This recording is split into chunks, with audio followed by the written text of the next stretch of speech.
Today I'm going to be sharing with you 3 fun crafty ways to use a laminator. Hi everyone, my name is Jenny. Welcome to my channel. Let's get started with our project. First, I want to show you this Qfun Laminator. This is an A3 size laminator. Super cool because it can laminate huge projects.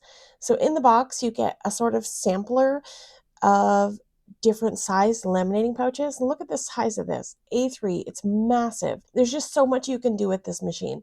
So you get these big pouches, you get some small ones, you get a variety within the pack.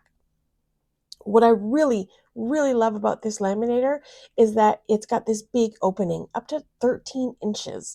You can fit up to 13 inches wide inside this laminator, and that's amazing for scrapbookers and crafters. Also, the second thing I love about this laminator is this little secret compartment in the top. It has a little tiny trimmer, super cool. It has a replacement blade for your trimmer, has a hole punch, a corner rounder, and some binder rings, all inside the little storage compartment of this laminator. I love that these little tools are included, so everything you need is inside this box with the Qfun laminator. Super cool. So let's dive into this laminator and make some stuff. I wanted to start today with a big project. Because this laminator has a 13-inch opening, I can use my 12 by 12 cardstock inside of here. So I'm really excited about that. I picked out a couple of pieces of cardstock. I put them back to back so that the sort of white backing is facing each other. I ran it through the laminator. I kind of got it a little crooked and it got eaten up at the corner, but it's okay. It's all fine. Everything's going to be great. I'm going to fix this in a minute. So I'm going to use that trimmer and just trim off that excess lamination. I don't need that. You could also use that for, scrap acetate and stuff like that. So once I trim that off, because the cardstock is back to back, it creates a pocket. So you have a gigantic 12 by 12 pocket to put in your ephemera or scraps or anything like that. Super cool. And now this part that kind of got chewed up at the end, I'm going to run it back through and it's just going to flatten it back out and fix that corner perfectly. Beautiful. So now I have this great big pocket. So I'm going to go ahead and cut off all 4 corners and make another project instead of the big pocket. So I'm going to cut this in half, and what happens is I get one side laminated and one side cardstock because those 2 pieces were sandwiched back to back. Okay, so I'm just going to fold this into a little pouch. So, and because it's cardstock on one side, it folds nice and easy and it holds its form. So I don't have to worry about it sort of bending. And also the great thing about it is that because I'm going to be adhering cardstock to cardstock, it'll have no problem gluing together. And it'll be nice and laminated on the outside. So I've got this big, huge pocket here, and I thought I want to cut it in half. I just want 2 little pockets. So I'm going to pull in this little trimmer and cut it in half. Now the trimmer is not great for measuring. I'll tell you that right now. It's only great for, sort of trimming off the excess lamination and stuff like that. So it's not really big enough to measure anything. I just applied some double-sided adhesive to the inside of my little laminated pouch, and there we go. All set. You can use liquid glue, tape runner, whatever you've got. Because it's cardstock on cardstock gluing together, it's going to be fine. I'll grab the little corner rounder and round the corners. If you've ever worked with a laminator before, you know that it can be sharp and pointy. So it's absolutely wonderful to have a little corner rounder so you don't get stabbed with your lamination. The other great thing about this is that I can write on the front of these envelopes with marker. I can use water-based marker. I can use alcohol markers. If you're using alcohol markers, you'll need like hand sanitizer or other alcohol to take away the ink. Or if you're using water-based markers, all you need is water to just wipe it away. Okay, let's move into another project. I'm going to take the other half of this sheet and I'm going to fold it into a gigantic triangle envelope, or also known as baronial style envelope. Not many people know that, so I just like to call them a triangle envelope. So I'm just going to fold it into a big envelope. And once I fold, I sort of identify the four corners that need to be cut away because it's going to create bulk and resistance.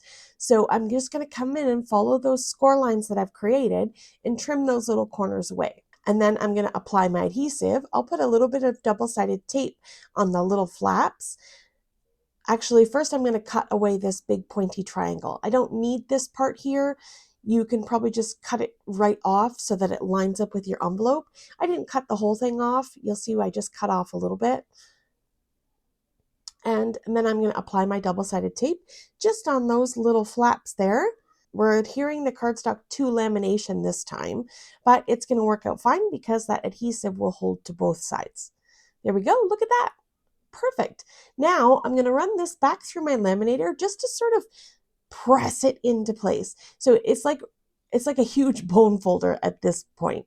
Just creasing those folds down and running the envelope through, make sure that my envelope takes its form. And lastly, I want to round that corner so I don't get stabbed. There we go. Now we have a gigantic envelope. And all of my envelopes fit inside of this envelope. It's like Inception. Envelope inside of envelope inside of envelope. Okay, moving on.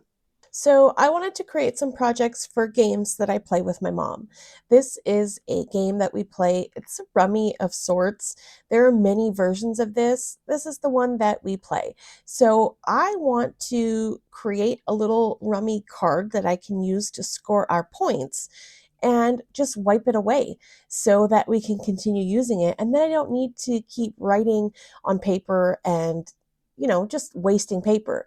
So I just cut up this little piece. I printed this on my computer. I created it in Canva and I printed it, cut it out, laminated it, and now we have a rummy card that we can use over and over and over again. I love that. So the same goes for other card games. I found this Yahtzee sheet online, and this is a great pastime for my family. We like to play different card games and dice games and stuff. So I thought this would be great to just have Yahtzee sheets that we could use over and over and over again. And so what I did was printed 2 sheets back to back, and I'm just trimming away all of those edges to release them so I get 2 Yahtzee sheets out of 1 piece of lamination. Now, you don't have to do this. I just like to stretch my laminating supplies because I use them for so many things. I use my laminator for laminating artwork, creating dry erase boards if you like to write chores for your kids, or like a little fridge notes. You can create a blank piece of paper, laminate it, and stick it on the fridge, and then you can continue to write your notes. And I really love that. Reusable and no waste. And once again, we can write on these sheets, wipe them away with some little bit of water, and as long as you're using a water-based marker, then you can just wipe them away. All right, I hope that you enjoyed this quick little lamination video. I really love this Qfun Laminator. These are just some basic ways to use a laminator that I've shared with you today. I'll see if I can come up with some more ideas for you. And in the meantime, I hope that you'll check out some of my other videos and subscribe to my channel if you haven't already. Have yourself a lovely day, and I'll see you in the next one. Bye!